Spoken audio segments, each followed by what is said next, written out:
Hi, everyone. Welcome back to the YOUnify podcast. My name is Brandyn Keating.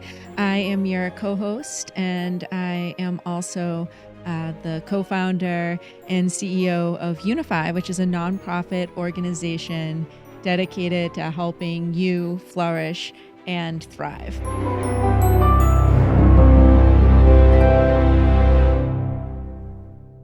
We have an extra special episode today because I get the pleasure of having this chat with my friend, colleague, and co-founder, John Kesler, who is also the board chair for YOUnify. Welcome, John. Well, thanks, Brandyn. Sure excited to be with you today.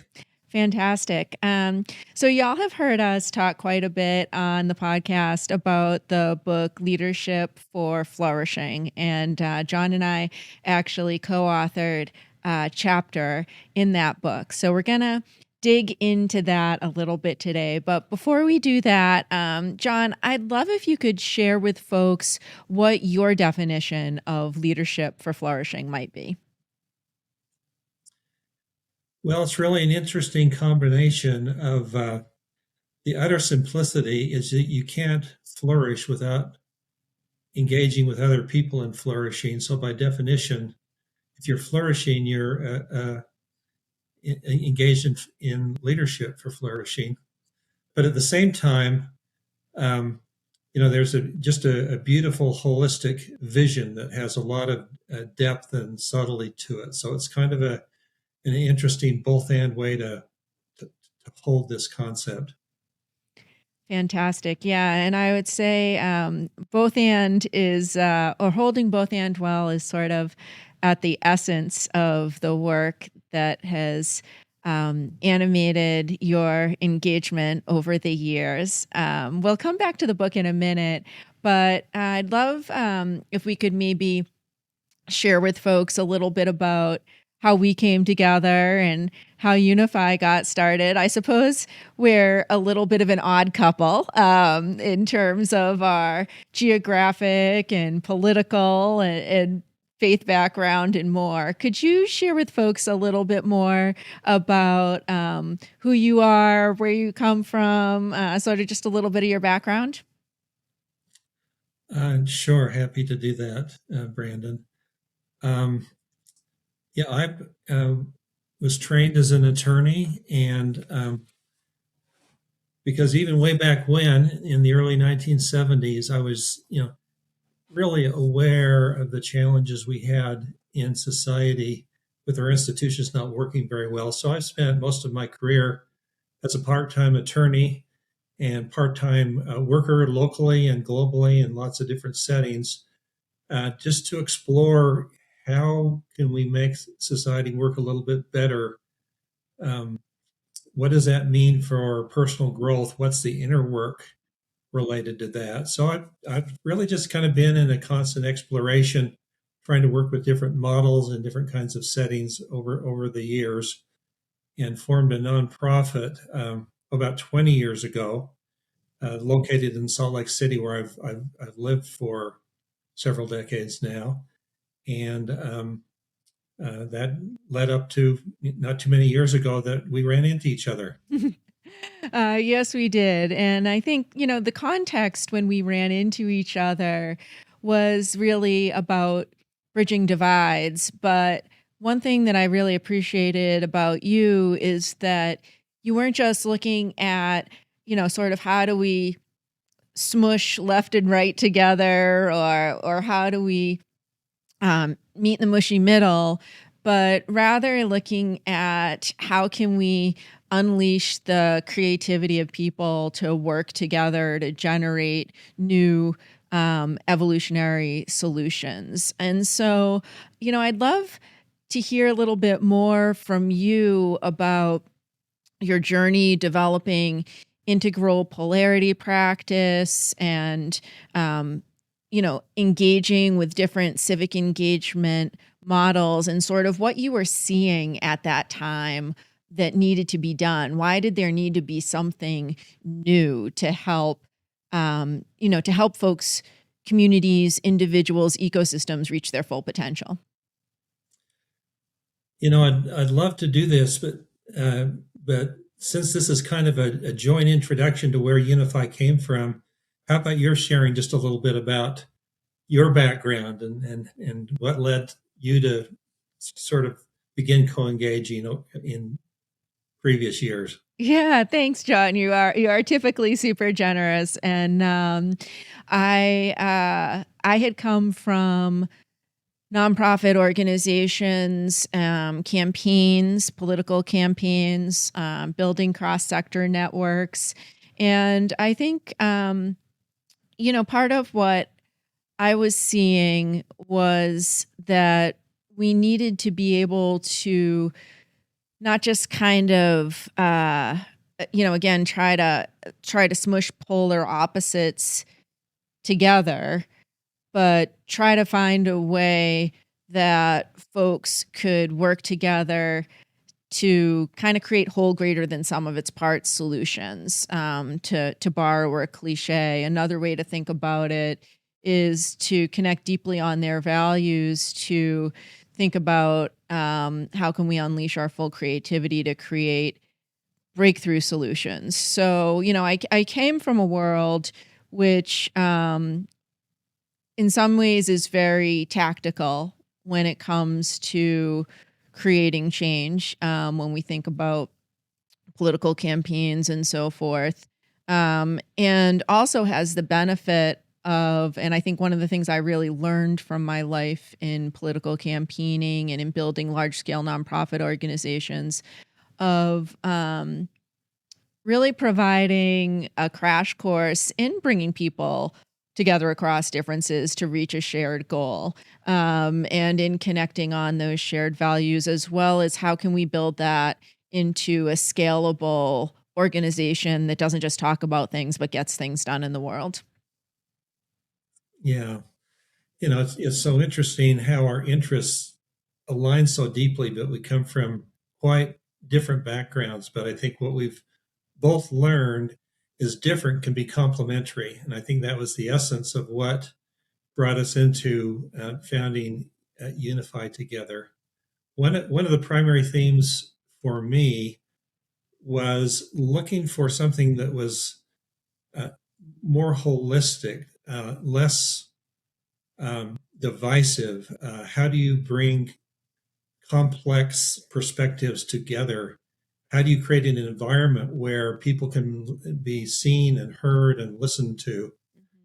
Um, about 20 years ago, I got involved in a real holistic movement called Healthy Communities. Mm-hmm. And it's sort of through the healthcare sector lens, but they were trying to say what makes a healthy individual in a very holistic way, in a healthy community and in a healthy environment. And that kind of became a theme for me. But my particular strategy that I developed for dealing with that in terms of how do you frame this simply was working with polarities to say there are a lot of things that seem like opposites or irreconcilable, and yet in so many instances you can find that opposites are really complementary. They can work together, they can feed into one another. And I developed a whole practice which I've been sharing in a pretty developed way for about 20 years now, called Integral Polarity Practice, where that was really an understanding. Being a student of human development, I got trained in human development, that there is a trajectory of maturity of only being able to see your own point of view, then to be able to move either or, then both and, then integrative. And so it became a sort of a pattern for an inner practice as well as work in the world. And so I had that particular polarity lens that's somewhat unique to the way I've approached this, that I kind of brought into our engagement. Yeah, and of course that is so important,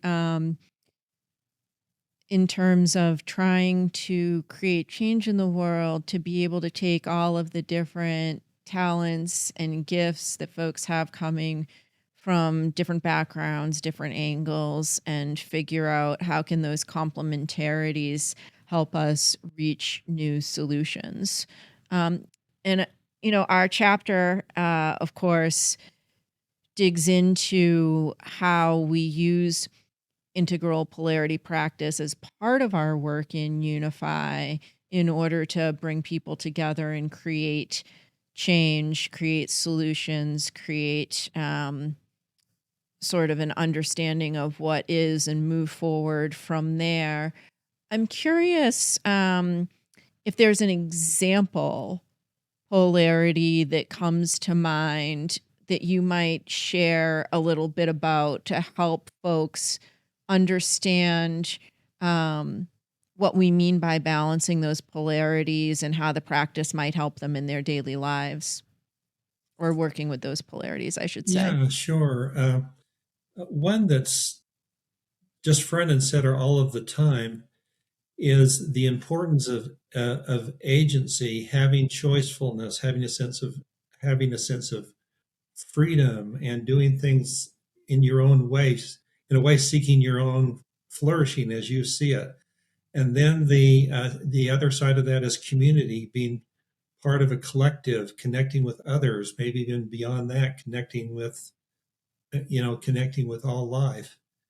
And you can be invested in either of these poles. It's all about freedom and liberty and choice, or it's all about fairness and responsibility and social justice. And somehow, from both of those perspectives, the other side seems pathetic. I mean, something's really wrong with these people. Yeah. And then you kind of learn that they come together and they need one another. And I think that's also a particularly relevant polarity for the flourishing movement, of really honoring people's agency, Mm-hmm. and the importance of honoring cultural perspectives where people have their own sense of what it means to live the good life and to Mm-hmm. and to flourish together. And at the same time, having sort of general framing pieces, the work of Yeah. science that kind of holds the wholeness of it and holds sort of the ecosystemic view. So Mm-hmm. yeah, that's a central polarity that's really present in society all of the time, and I find that it's an important one in our flourishing work as well. Absolutely. And, in writing the chapter and in seeking to work with our colleagues to communicate and engage a broader community around leadership for flourishing, what was the most sort of important or central thing for you to communicate through the chapter and through the book? Well, I really couldn't think about what I could contribute without, being really present to what you contribute, Brandyn, in the sense that you've had this really rich background of working in real political situations and crossing all sorts of boundaries, and of being able to take things to scale. And I just thought that as we co-wrote this chapter together, it was a really nice blend complementarity of our perspectives, of looking at the polar contrast of the simplicity and the complexity, Mm-hmm. and the importance of systems and all of these underlying patterns and inner practices and personal growth to help be a leader in this environment. But at the same time, how in YOUnify we're on the ground doing this work, and helping people see how everybody can be a leader no matter what the situation. We can find common ground, we can find complementarity, there's a way forward, no matter what. And just trying to find ways in different settings and different framings to help people appreciate that there's always a way forward, and there's a way forward that can be very recognizing and honoring of everybody, that can achieve a broader sense of not only coming together, but everybody feeling seen and heard, with outcomes that you typically don't have, that are emergent because of the process we help people through. Yeah, one of my favorite parts of the chapter actually is, how we talk about engaging people across different sectors. And I think so many people are feeling challenged by what feels like brokenness of institutions. So being able to use both the inner development practices that you were sharing through integral polarity practices, and the practices that we do relationally to create change in the world feels really important right now. And our hosting of those collaborations feels really important right now. Well, I think of the title of our chapter, sort of looking at our book here, Yes. at the book, Leadership for Flourishing Across Polar Opposites in Networks. It just sounds, wow, that's a complex deal. And yet, on the ground, this is simple work. It's how do we Yeah. come together? How do we connect? How do we come into community while we're honoring, each other's differences? And yet, the ultimate message is, um, you know, moving across polar opposites in networks is, it's a higher level of complexity. And so the real key is how to bring people together in the simplicity of experience to make progress together, and yet be very, very intentional about being conscious of the meta environment that you're creating. Mm-hmm. Flourishing isn't flourishing alone. It's not flourishing without the context that you're in. I mean, it's a movement whose time has come, Mm-hmm. um, to hold everything in the complexity of networks and crossing polarities.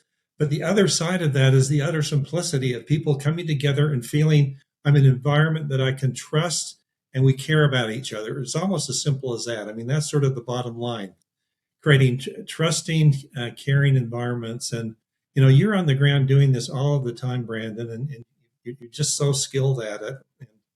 And with the people and groups that we work with, it's really thrilling.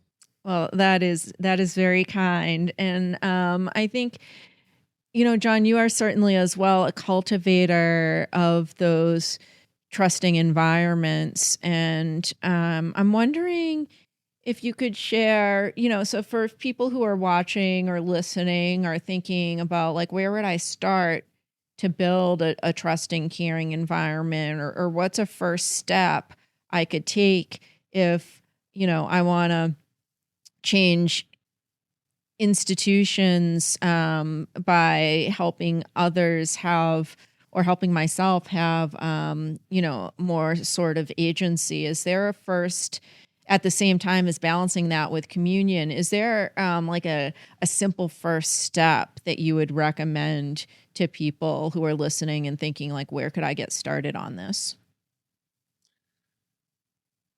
Well, one of the ways I think about it, Brandyn, is um, creating an invitation for an appreciative inquiry. Mm-hmm. Is um, being with people where they don't feel threatened, where they understand you're really interested in where they're coming from, and hopefully they might be interested as well. In other words, creating an environment of trust where everybody's going to be listened to and heard. And then the radical notion of actually listening, Mm-hmm. you know, actually listening to one another Yeah.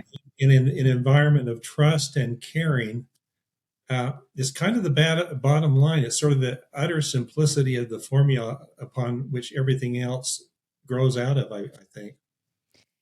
Yeah, it's interesting that something that sounds so simple as listening can be a pretty radical act right now. I think we are so deeply trained to think about what we're going to say next while the other person is talking, and in the sort of um, tradition of adversarial debate and being right and winning in conversation, that it is actually outside of the norm to step back and listen with a curious attitude. I love the phrase that you used, appreciative inquiry. And I wonder if you could unpack that a little bit more. Well, I think appreciative is the key word. Is that um, we all want to be appreciated. We all want to be heard. We all want to have people understand where we're coming from. Uh, but to sort of switch the psychology of that to say, I really care about you, and I really want to hear you, so that Mm. you create a mutual environment of inquiry and curiosity. And that sometimes can be a lot harder said than done, and that's why I appreciate, for instance, the conversation model that you've developed, Brandyn, and pursue in the context of YOUnify, the brave conversation, where you create the safety, you create the environment and the attitude so people can become open and curious and find shared values, and realize that if you find some shared values, there are possibilities there that you never would have dreamed. And when you come from very different perspectives or backgrounds or political orientations, the norm is, I have nothing in common with these people, and yet we always have so much in common. And it isn't like we had this hidden agreement on a lot of things, although we agree on a lot more than we realize. Mm. But if you find your commonalities, you can open up new possibilities that have never existed before, because you're in an environment of trust. You understand each one another better. You find that you have some core values. Inevitably, you have some core values involved, and you can make progress on things. And so it's easy to start an initial conversation and learn not how to be outrageous at Thanksgiving dinner or Yeah. something. But it does take some guidance and learning how to be in an environment, like these brave conversations, Mm-hmm. to really yield something productive, for a community, an organization, a group. And I think that's what we try to do, and what your, very collaborative leadership and appreciative approach to inquiry that you model, Brandyn, so well in YOUnify. Well, I love that you mentioned that inevitably we find those shared values if we can um, continue to look for them, that our shared humanity is always there. So it's not like a dice roll. It's not like, well, maybe we'll be able to find some shared values and some shared humanity with this other person. We might have to work a little harder or be a little more persistent in our appreciative inquiry, maybe with some than others, but that it's always there, and that we can then connect that commonality on values to shared action, which is really where we're going with these conversations. Yeah, I think that's right. And I think one of the real talents that you have from your background that you've brought into YOUnify and that we share through YOUnify is, there's a gem model that, you branded as such, where you can create, in with very simple patterns, collaborative action to scale, where everybody's a leader in a certain context and everybody's a follower in a certain context, and in a very natural, organic way to scale what you want to do. And I think that's one of the other things that YOUnify does so well, is not only say you can have these conversations, but if you want to organize in this way and really have an impact, um, there's ways to do it that perhaps you'd never figure out on your own, but with a little support and understanding the basic interconnecting dynamics, um, you can really make something happen. Yeah, and I think it's the integration of the inner work, the integral polarity practice, that really helps animate um, both of the sort of engagement practices that you mentioned, the brave conversations and the GEM, the generative engagement model for doing work in the world, having that ability to work with polarities in real time, sort of enables those methodologies to be effective as well and to actually create change. Yeah, yeah, thank you. And this particular practice helps us appreciate that when we bring polar qualities together into being centered in oneness, there's a stillness there, and you can access your deepest wisdom and compassion. And you come from a place where you understand that you're valuing the integrity of your character to be connected to the depth of your deepest wisdom and compassion, and you can come from a place of deeper caring, less egoism, a place from abundance rather than scarcity. Mm-hmm. And so that's part of the, it's really a spiritual practice that generates virtuous qualities that are designed to be supportive of flourishing outcomes. So that's sort of the other dimension of it. In addition to bringing polar differences together and integrating, but how can you hold the wholeness of the field, with depth and trust and caring and coming from abundance. Yeah, I'm coming to that still point. And so let's talk for a minute about the global flourishing goals. There are 5 global flourishing goals, which we have been working to instantiate as the next evolution of the United Nations Sustainable Development Goals that include that everybody can have a sense of purpose, that everybody can have the basic material needs met, that everybody has a physical sense of and mental sense of vibrancy, not just an absence of disease, but positive health, that folks have positive political and social relationships, and that we are all contributing to the natural world. And so with this campaign, what excites you most about it? Well, I think the thing that's most exciting is kind of the same theme. You had these global